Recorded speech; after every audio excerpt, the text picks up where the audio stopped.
My son texted, "We need space from you. Please don't reach out anymore at all." I'm Marie, 68 years old, a retired teacher living in Connecticut. Last week was my 70th birthday. Not a single call, text, or card from my family. I sent a gentle message saying I missed them. Then came my son Thomas's reply that shattered my world. "We need space from you. Please don't reach out anymore at all." His wife Stephanie even liked the message. After years of supporting them financially, that text changed everything.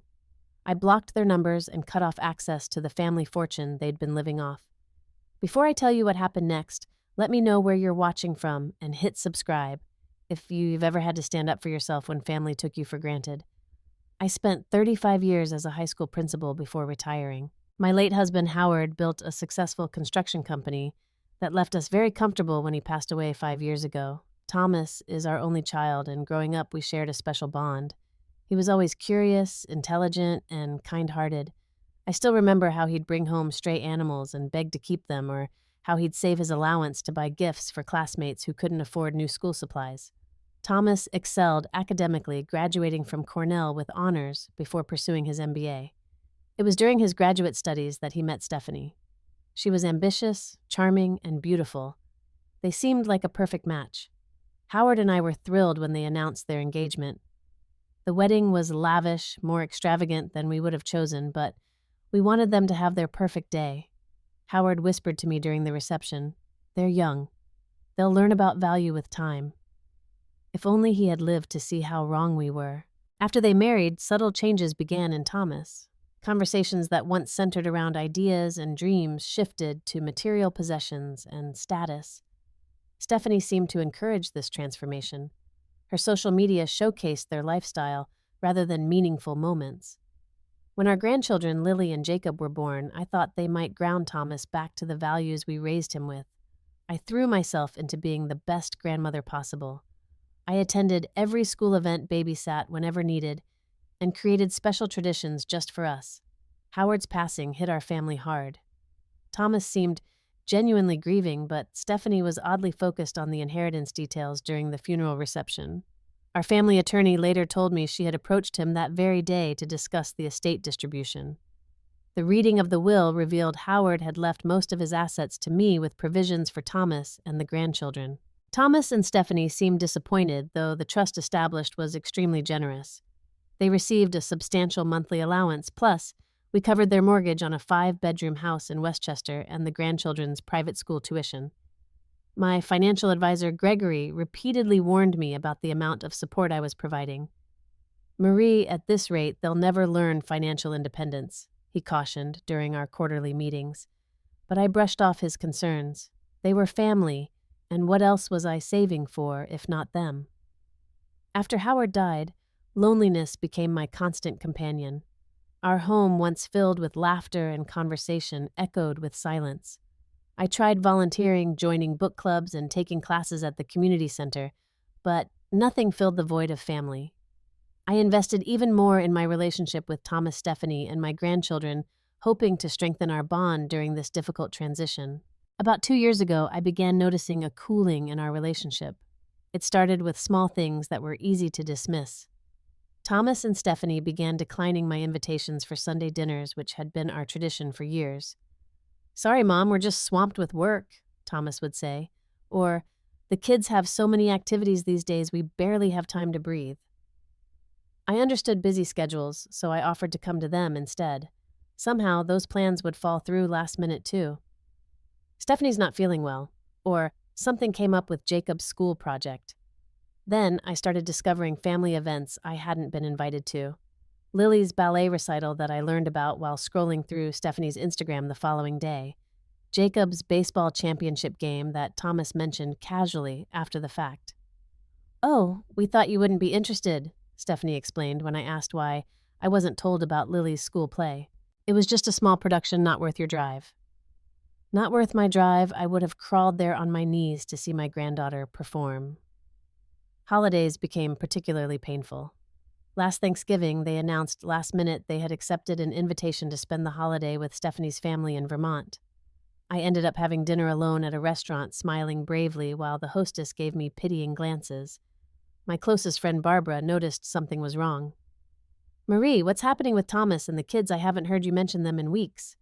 I made excuses protecting them, even as they pulled away. They're just busy with their own lives. That's normal, right? Children grow up and establish their own families. Barbara wasn't convinced. There's busy and then there's avoidance. Have you asked Thomas directly what's going on? I had tried gently. Is everything okay between us? I texted after 3 canceled visits in a row. Everything's fine, Mom. Just hectic right now, came the brief reply. The most heartbreaking moment came when I was dropping off Christmas gifts last year. I arrived unannounced, admittedly, but it was the holidays. Through the window, I could see the family decorating cookies in the kitchen, laughing together. I heard Jacob ask, "Why doesn't Grandma come over anymore?" Thomas's response froze me in place. Grandma's getting older and needs her space. We shouldn't bother her too much. I left the presents on the porch and drove home in tears. They didn't even call to thank me or acknowledge the gifts. My depression deepened as the isolation continued. I began seeing a therapist, Dr. Winters, who gently suggested I needed to address the situation directly. Relationships require honesty, Marie. Something isn't right, and you deserve to know what's happening. But I couldn't bring myself to force a confrontation. What if they confirmed my worst fear, that they simply didn't want me in their lives anymore? My 70th birthday should have been a celebration. Howard and I had always marked milestone birthdays with special trips or parties. For his 70th, just before his diagnosis, we had rented a villa in Tuscany and invited all our closest friends. I woke up that morning with a small flutter of anticipation. Surely they would remember today. I checked my phone first thing, no messages. My email inbox, nothing but advertisements and a reminder from my dentist about an upcoming appointment. I told myself it was still early. Thomas wasn't a morning person. He'd probably call later. I spent the morning getting my hair done, a small treat for myself. The stylist asked if I had special plans for the day. My family might have something planned, I said, the lie tasting bitter. You never know. By noon, my phone remained silent. I checked to make sure it was working, even calling my own landline from it just to confirm. Everything was functioning perfectly. It was only my family that was absent. I made myself a cup of tea and thumbed through photo albums from past birthdays. Howard surprising me with a puppy for my 40th. Thomas making me breakfast in bed when he was 12, the pancakes misshapen but made with such love. The surprise party for my 60th, where Thomas had flown in friends from college I hadn't seen in decades. Where had that thoughtful son gone? As evening approached, I ordered takeout from my favorite Italian restaurant. The young delivery man wished me a happy birthday when he saw the small cupcake I'd bought myself sitting on the counter. A stranger showed more thoughtfulness than my own flesh and blood. At 9:30 that night, after a glass of wine and much deliberation, I sent a text to our family group chat. Just wanted to say hello. Today was my 70th birthday and I was hoping to hear from you all. Miss you and the kids. I stared at the screen watching as the message was delivered, then read. The typing indicator appeared almost immediately. My heart lifted. They had just forgotten and were now composing apologies. 20 minutes passed with that typing indicator appearing and disappearing. What were they discussing for so long? Finally, a reply came through, not in the group chat, but directly from Thomas's number. We need space from you. Please don't reach out anymore at all. Before I could process this, a notification showed that Stephanie had liked his message. My hands began to shake so badly, I dropped the phone. When I picked it up, I read the message again and again, wondering if I had misunderstood somehow. But the words remained brutally clear. My chest tightened painfully. Tears blurred my vision as I struggled to breathe. This wasn't a misunderstanding or oversight. This was an intentional act of cruelty on a day that should have held love and celebration. I sat in my dark kitchen, the remains of my solitary birthday dinner congealing on the plate, and felt something inside me break. The pain was physical, as though Thomas had reached through the phone and torn out my heart. That night was the longest of my life, even worse than the night Howard passed away. At least then I had Thomas by my side, holding my hand and sharing memories of his father. Now I faced the darkness alone, replaying years of interactions in my mind, searching for the moment when I lost my son. Had I been too controlling? Too generous? not generous enough. Had I somehow failed him as a mother? The questions circled endlessly as dawn broke. I called Patricia, my oldest friend, as soon as it was a decent hour. Her husband answered, concern filling his voice when he heard my tearful greeting. Patricia was on the line seconds later. "Marie, what's happened?" The story spilled out, punctuated by sobs I couldn't control. Patricia listened without interruption, a talent she'd developed during her years as a social worker. When I finished, the line went quiet for so long I thought we'd been disconnected. "Patricia, I'm here. I'm just processing. Marie, there's something you should know." Her voice was hesitant. "Thomas has been saying things. To mutual friends at community events, things about you." My stomach dropped. "What things?" "He's been suggesting you're becoming unstable, that you're clingy and demanding, that you're having trouble adjusting to life without Howard and have become mentally unbalanced." The shock of this revelation momentarily silenced my tears. "What? Why would he say such things?"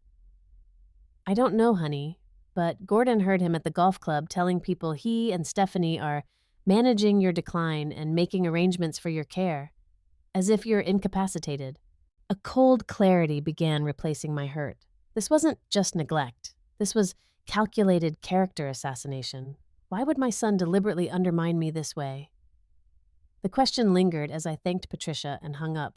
I sat motionless, a strange calm descending as hurt transformed into anger. By 9 a.m., I was dressed and driving to my financial advisor's office. Morgan Freeman, despite sharing a name with the famous actor, was nothing like his celebrity counterpart.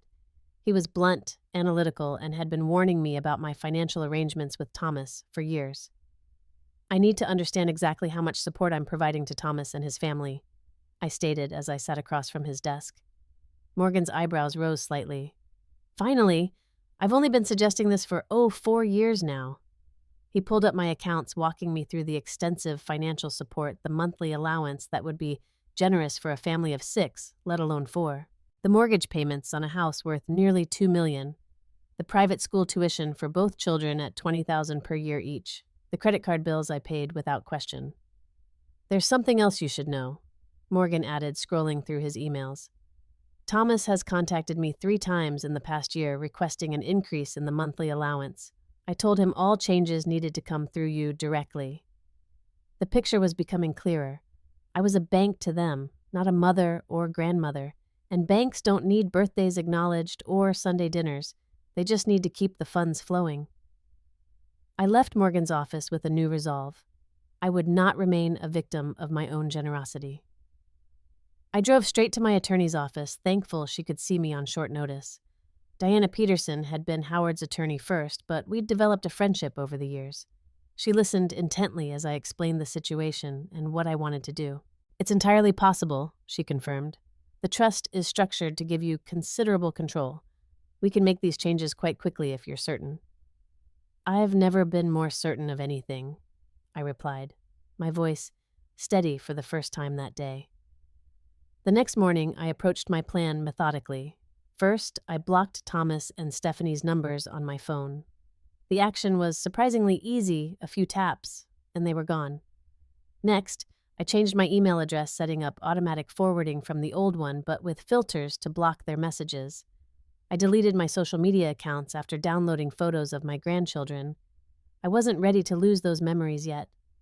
The digital purge was cleansing a reclaiming of my personal space that they had demanded. Then came the financial steps. I called Morgan and authorized him to freeze all discretionary payments immediately. The monthly allowance gone. The credit card payments stopped. I left only the grandchildren's education fund untouched. They shouldn't suffer for their parents' behavior. "Are you absolutely certain about this, Marie?" Morgan asked. "It's going to cause quite an upheaval." "They wanted space," I replied, my voice surprisingly steady. "I'm giving them financial space as well." Diana had prepared a formal letter explaining my actions, which would be delivered after all financial changes were implemented. She advised against direct contact that might give Thomas legal ammunition to claim I was acting erratically. "The letter states the facts without emotion," she explained. "It informs them that while the children's education will continue to be funded, All other financial support has been terminated due to their expressed desire to sever relations. I spent the afternoon with my bank changing access codes and security questions, removing Thomas as an authorized user on accounts that had been joint since he was in college. Each action was painful. It felt like cutting away pieces of our shared history. But with each step, I also felt a growing sense of control returning. That evening, I drafted a personal letter to accompany the legal one. It took several attempts. The first drafts were too emotional, too raw. Finally, I produced something that expressed my pain without descending into accusations. Dear Thomas, when you were 8 years old, you came home crying because a friend had hurt your feelings. I told you then that people who truly love you might disappoint you sometimes, but they would never intentionally cause you pain. I've tried to live by that standard all my life. Your message on my birthday intentionally caused pain. After reflection, I've decided to respect your wish for space by removing myself completely from your financial affairs as well. The children's education remains provided for, but all other support has ended. If someday you wish to rebuild a relationship based on love rather than convenience, my door remains open, though, under new terms. What cannot be rebuilt is a relationship where I provide financially while being treated as unwelcome. Love, always, Mom. I read it over several times, then emailed it to Diana to attach to the formal notice. My finger hesitated over the send button on the email to my attorney. Once sent, events would be set in motion that couldn't easily be reversed. I thought of Howard, what he would advise in this situation. He had always valued self-respect above all else. No one can take your dignity unless you hand it over to them, he often said. I pressed send. The response was immediate and overwhelming. Within an hour of the letters being delivered electronically, my home phone began ringing. I let the answering machine pick up, listening as Thomas's voice filled my living room. Mom, what the hell? Call me back immediately. His tone held no apology, only outrage. The calls continued from numbers I didn't recognize. Thomas, using colleagues' phones, then Stephanie doing the same. I unplugged the landline. By evening, there was a pounding at my front door. Through the peephole, I could see Thomas, his face flushed with anger. I hadn't seen him in person for months, and the change was striking. He looked older, harder somehow. Taking a deep breath, I opened the door but blocked the entrance. Thomas, what do you think you're doing? He demanded, attempting to push past me into the house. You can't just cut us off without warning. I received very clear warning from you, I replied, surprised by my own calmness. You needed space. I'm respecting that request comprehensively. That's not what I meant, and you know it. We have bills due, commitments made. The kids have activities. Perhaps you should have considered that before telling your mother not to contact you anymore. His expression changed, a calculation happening behind his eyes. Mom, I'm sorry about the birthday thing. I was stressed. Let's talk about this like adults. We are talking like adults, adults who are responsible for their own financial obligations. Thomas's face hardened. Is this because of the text? It was just a bad day. Stephanie and I were arguing, and I took it out on you. You're really going to punish your grandchildren over one mistake. The children's education remains fully funded. Their activities can be managed within your household budget adjustments. I was using language from Morgan's financial independence plan created years ago but never implemented. You can't do this. Dad would never approve. That was when I felt something snap inside me, not in anguish, but in clarity. Your father valued respect above all else. He would be heartbroken to see how you've treated me. The confrontation continued, Thomas cycling through anger manipulation and finally desperate bargaining. Give us time to adjust at least. 3 months of transition. You have until the end of this month. That's 10 days. Your father left you well educated with every advantage. I'm sure you'll manage. After Thomas left, Stephanie began her campaign. Texts from new numbers appeared hourly. We can't make the house payment. Jacob needs oral surgery, not covered by insurance. Lily will be devastated if she has to leave her school. I saved the messages without replying, forwarding them to Diana, who advised continued non-engagement. Word spread quickly through our social circle.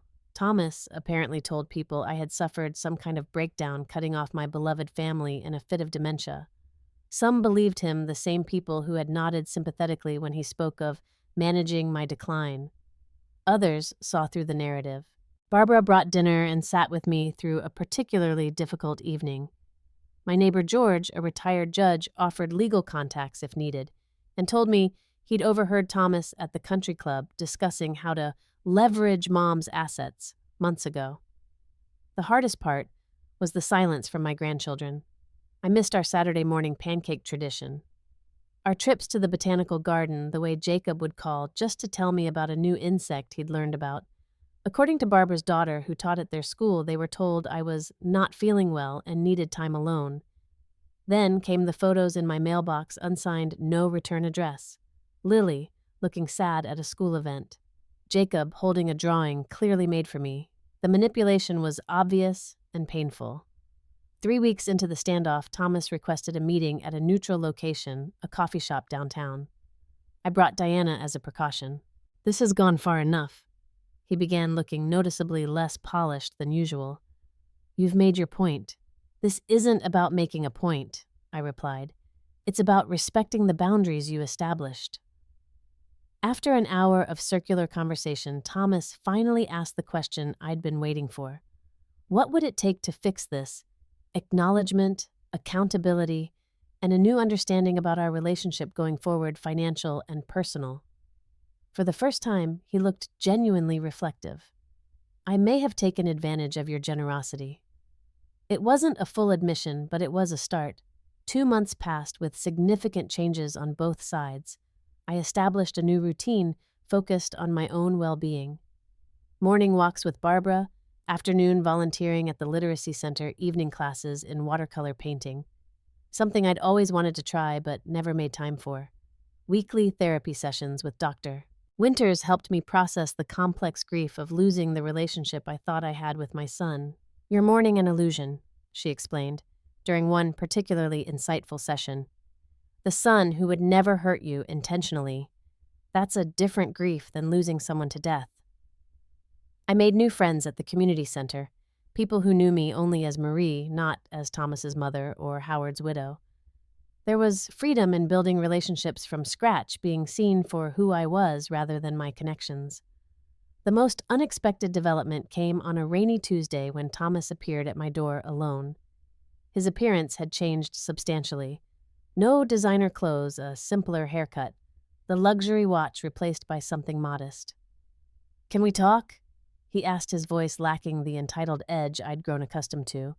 Over coffee at my kitchen table, where we'd shared so many meals throughout his childhood, Thomas offered something I hadn't expected, a genuine apology.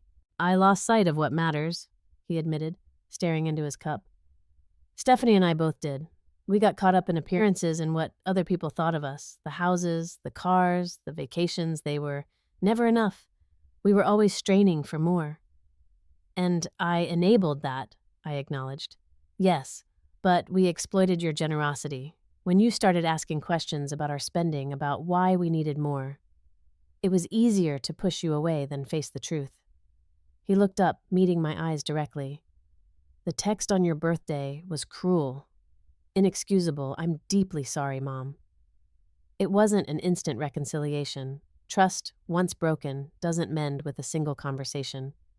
But it was a beginning. Over the following weeks, we established new boundaries. I created a special trust for Lily and Jacob with very specific conditions. Thomas found a better-paying job that required more hours but provided the income they needed. Stephanie sold her designer handbag collection and began working part-time at a florist's shop. The most emotional moment came when I saw my grandchildren again after months apart. Diana had helped arrange the meeting on neutral ground, a park, where we had often fed ducks together. Lily ran to me first, wrapping her arms around my waist. Grandma, I missed your pancakes and our special Saturday songs. Jacob approached more cautiously, studying my face. Are you still mad at Daddy and Mommy? I knelt to his level. Adults sometimes have disagreements, but I was never mad at you. I've missed you every single day. He considered this, then offered me a folded paper from his pocket. It was a drawing of our family, including me all holding hands. I made this for when you came back. Family therapy became part of our new normal. The therapist helped us express difficult truths in constructive ways. During one session, Stephanie admitted she had encouraged Thomas to distance from me because she felt threatened by our close relationship. I didn't have that with my own mother, she explained. I was jealous of how the kids lit up around you, how Thomas still sought your approval. It was a painful admission, but an honest one. Honesty, I was learning, was the foundation we needed to rebuild upon. 6 months after that terrible birthday text, we celebrated Thomas's birthday together. A simple dinner at their new, more modest home. No extravagant gifts, just thoughtfully chosen items and handmade cards. When Thomas blew out his candles, he looked at me and said, "I wished for something we already have renewed appreciation for what truly matters." The journey from heartbreak to healing wasn't linear. There were setbacks, moments of doubt on both sides. But gradually, painfully, we created a new relationship, one based on mutual respect rather than financial dependency. I learned that sometimes the most loving thing you can do is establish consequences.